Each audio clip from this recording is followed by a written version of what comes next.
La ville de Bordeaux entend participer à sa façon, avec ses moyens, au malheur actuellement subi par le peuple ukrainien. Et donc à cet égard, je tiens à partager avec vous tous un certain nombre d'informations. Je profite de l'occasion aussi pour remercier les membres de l'association Ukraine Amitié, qu'on sait actuellement très investis et qui sont présents, voilà, je vous salue, qui sont présents dans les tribunes. Voilà, bonjour madame, bonjour messieurs, voilà, je suis heureux de votre présence aujourd'hui pour assister aux travaux de ce conseil municipal. Je vous remercie pour votre investissement et je tiens également à remercier toutes les Bordelaises et les Bordelais pour la solidarité dont ils font preuve depuis maintenant un peu plus d'un mois envers le peuple ukrainien. Et remarquez que la collecte de dons, notamment matériels, dans les mairies de quartier de Bordeaux a été un vrai succès. Vous le savez, la ville de Bordeaux propose sur son site un formulaire pour proposer un hébergement.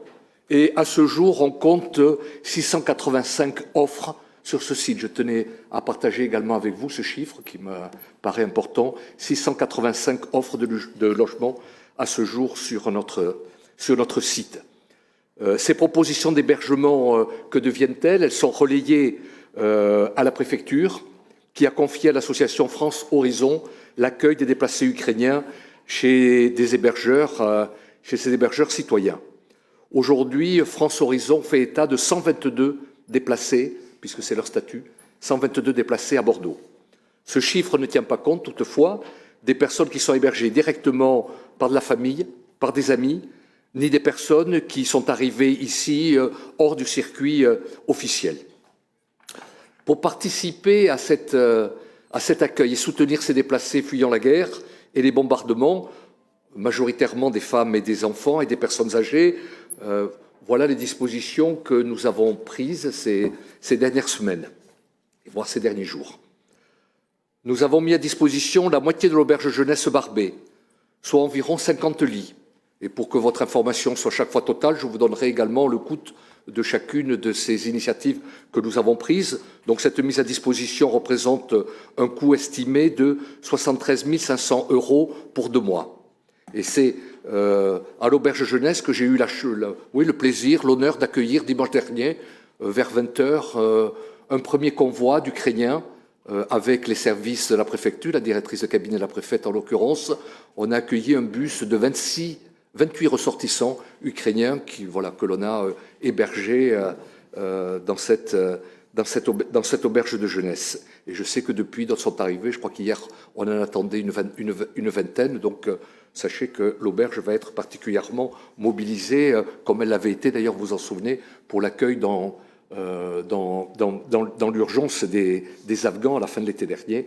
Donc, voilà, nous avons reproduit cette mise à disposition.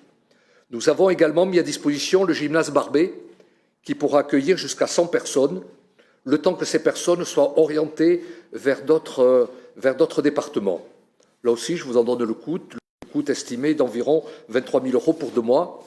Et je tiens à remercier les Bordelaises et les Bordelais du quartier qui vont être privés, il faut aussi penser à eux, qui vont être privés pendant cette période-là d'un équipement sportif de proximité particulièrement utile.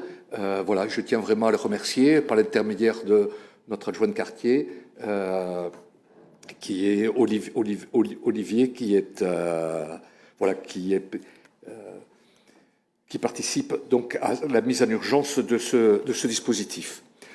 Je veux évoquer également la mise à disposition des locaux pour la cellule d'aide médico-psychologique de Charles Perrins, afin que les soignants puissent se consulter dans un lieu en centre-ville et ainsi toucher les Ukrainiens déjà hébergés par des particuliers. Ça nous paraît particulièrement important d'avoir cette cellule d'aide médico-psychologique.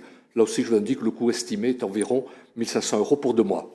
Nous avons également mis à disposition des locaux pour l'association Ukraine Amitié, dans des locaux associatifs de la ville, à la Coloc, que vous connaissez sans doute, qui est située rue Père-Louis de Jabouin.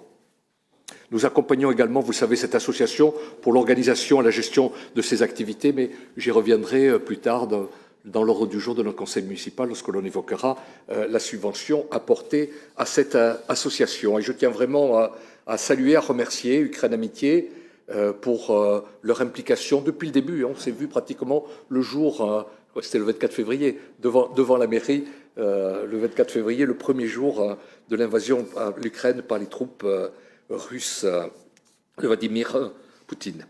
Je tiens enfin aussi à dire que nous avons travaillé avec l'association Solinum à l'élaboration de guides pratiques pour les hébergeurs et les hébergés en français et en ukrainien. Je peux vous dire qu'il est très bien fait, il est très pratique et il est téléchargeable sur le site de la ville de Bordeaux. Donc voilà, je ne veux pas être trop long, mais je voulais quand même partager avec vous les premières initiatives. Ce ne sont pas les dernières, il y en aura d'autres en fonction de l'évolution de l'actualité, mais je tenais quand même à partager avec vous ces premières initiatives. Il s'agit effectivement d'attribuer une subvention exceptionnelle, étant donné, bien évidemment, l'accroissement d'activité très significatif de l'association Ukraine Amitié et la nécessité de les appuyer dans leur travail de soutien aux déplacés ukrainiens.